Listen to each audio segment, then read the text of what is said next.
ছেলের গাড়ি বাড়ি থাকতে হবে। হ্যাঁ, ছেলের গাড়ি বাড়ি থাকতে হবে, ছেলের বিশেষ করে টাকা থাকতে হবে, আমারে গয়না দিতে হবে, আমারে খাওয়াতে হবে, আমারে ঘোরাতে হবে। সে চাকরি বাকরি করলো, আমার একটু আমার বয়ফ্রেন্ড আছে, তাদের বাড়ি গেলাম। আমার আপনার বয়ফ্রেন্ড আছে? হ্যাঁ, আমার বান্ধবীর স্বামী আছে। আরে আমি আপনার বয়ফ্রেন্ড? হ্যাঁ, তাই আমি করেছি। সেখানে আপনার স্বামীকে যে আপনাকে বিয়ে করবে তাকে নিয়ে যাবেন? হ্যাঁ হ্যাঁ হ্যাঁ।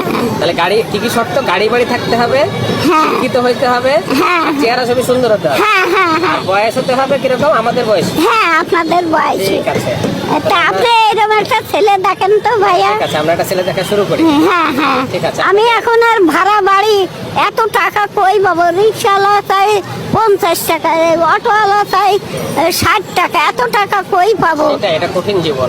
কঠিন জীবন মানে আপনি তো এখন আমাকে এই চেহারা দেখলেন, এই আপনি যা করছেন না ভিডিও, এর চাইতে আমার কত লোক আমেরিকা, অস্ট্রেলিয়া, তারপরে লন্ডন থেকে আমার এই বয়সে এখনো বিয়ের কথা আসতেছে।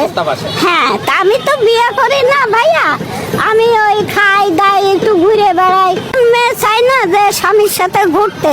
কোন মেয়ে চাই না যে একটু সংসার করতে? আমি এই বয়সে একটু সংসার করতে চাই। আপনার সংসার করার ইচ্ছা? হ্যাঁ হ্যাঁ হ্যাঁ, আপনি আমার সব মনের কথা কইতেন ভাইয়া। এই কেবল আমি নামাজ পড়ি, তোমারে দোয়া করেছি, আর আপনিও আইছেন।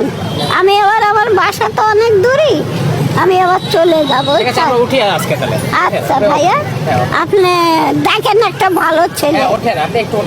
ও, আমি উঠবো? আমারও অনেক ইয়েতে, আমি ওরে এইসব দেখি ভয় পাচ্ছি। দাল্লা ভাই আমারে কি করবেন? ঠিক আছে, আপনি এমনি একটু হাঁটেন।